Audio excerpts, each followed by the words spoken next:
Welcome back everyone to the final beer review of the night. You're watching All the Beer No Idea. I'm Baz. Yes, I'm still in my scruff, so I do apologise. Now, what we've got coming up is something I am expecting to be exceptional. I'm expecting it to be really, really good, just because they just make really, really good beers. And yeah, that's about it really. So it's a Belgian ale. Now, I've been sitting on this for 2 years.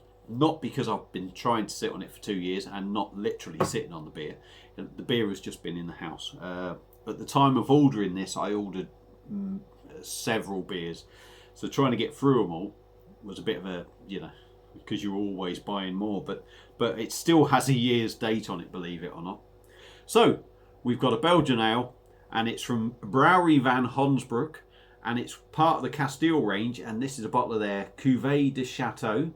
And it's coming in at 11% in a 330ml bottle. There's their typical branding.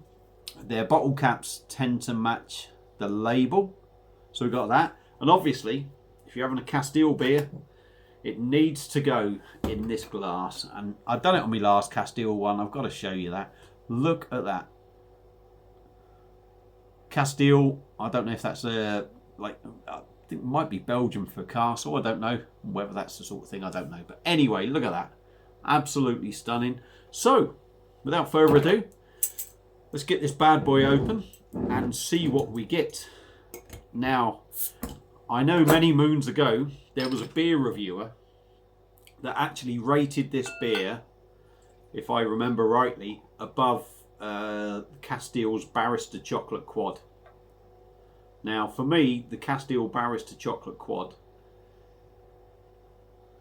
is, I said quite possibly the best beer I've ever had. I think it is. Kasteel Barrister Chocolate Quad coming in at 11%. I think it's the best beer I've ever had. Now, this certain beer reviewer actually said this was better than that. So it'll be interesting to see how good this is. So, in a glass, Christ, that's pretty much jet black, that is. It looks more, well, it looks jet black in the camera. It's a really deep, dark mahogany, I would say, in the glass. We've got half a finger of tan head, which was probably a finger when I first started, but I talked too much. There's carbonation going up the side of the glass. It looks really good. It looks like a typical sort of strong Kasteel beer. So, if I can manage to swirl it, we'll dive in and get a nose on it. But it's not working very well. Right, let's just get my nose in there then. Ooh, Christ, that's amazingly, that is massively lit, just like the brown ale I've just done. I've just done the Samuel Smith's Nut Brown Ale. And it's got that malty animal feed to it, I would say.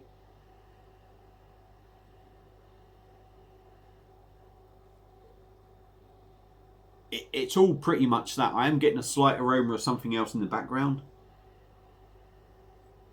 An inkling of booziness. And there's something in the background that I just can't quite put my finger on. So, reservations on the nose because of that animal feed sort of malty smell to it. But the only way we're going to find out what it's like is by diving in. So cheers, everyone.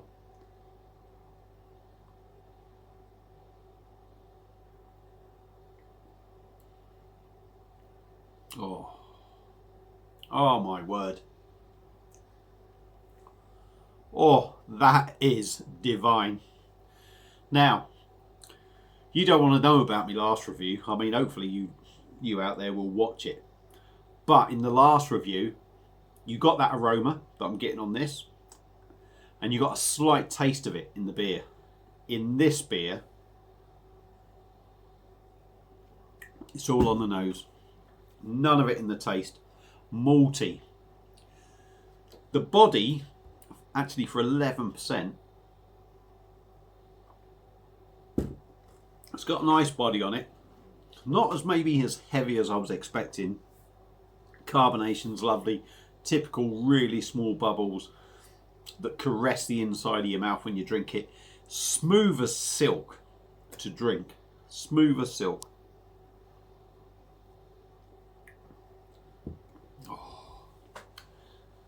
Oh, it's so hard to describe, but the beer is absolutely gorgeous. Malty, maybe a bit of a raisin thing going on in there. A bit of caramel, sort of brown sugar, maybe sort of sweetness in there as well. Well, I say brown sugar, caramel. It's got a treacle kind of feel to it. I think you're getting kind of like a treacle feel to it. I don't know if that's that aroma or that maltiness that's kind of fooling you into that. But that's the kind of feel it's got in the mouth, as in taste. Taste-wise, I should say. Raisin. Dark fruit. Malty. 11% is extremely well hidden there. I mean, 11% is...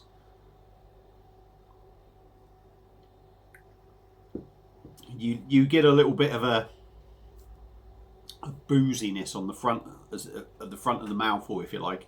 That first mouthful, you just get that little bit of warmth, and then it's gone. There's nothing there. Like I say, a little bit of raisin, a little bit malty, fruit cake, even dare I say Christmas cake. Shut up, I didn't ask you to talk. But yeah, that is absolutely lovely. Drinkable as hell, really drinkable. And as I said, no sign of that 11%. It's a dangerous one. It's a seriously dangerous one, actually. I mean, this is another one that could go into the old Billy Ocean territory, that red light spells danger kind of beer, because it drinks like a dream. It's smooth as silk. It just goes down really easy. And at this time of year, this beer is ideal. You know, it's one of them lovely, warming, comforting beers. Is there maybe a little bit of nuttiness, earthiness in there?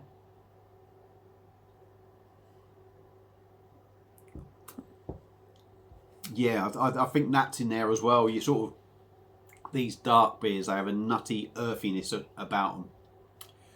Not necessarily always in taste, but sometimes just in the feel, because they've got that lovely sort of warm feel about them when you drink them. But and yeah, I know you're going to say that's got to be the alcohol, but it's not. It's not an alcohol warming. It's just a warming from the beer and the flavours. But yeah, an absolute stonker. So anyone out there that likes their Belgian beers, you need to pick this up, because that is an absolute belter. Is it better than the Barrister Chocolate Quad? I'll tell you what, I'm going to put it down to personal taste. For me, it's an excellent beer, and it's definitely up there with that. Does it beat it? It won't beat Barrister Chocolate Quad for me, because I just love the flavours in that Barrister Chocolate Quad. You know, that they just suit my personal taste down to a T. But beer wise, this is on a par with that. So yeah, if you like your Belgian ales, you need to pick this up. You need to. I don't know how much it's going to cost you now. This cost me about, I got this from Belgium in a box. I'm not even sure if it was part of a 6-pack or not, or whether I picked it up singly, but it's only about £3, if that.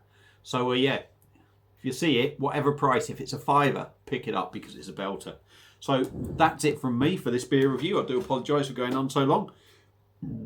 Big thumbs up. Pardon me. A big thumbs up. If you've had this beer before, let me know what you think. Feel free to comment. Thank you all for subscribing. And if you haven't subscribed and you want to subscribe, please do. Thank you all again. See you again on another beer review. Enjoy your Friday night, and I'll see you again. Cheers. I'll repeat myself as well on the way.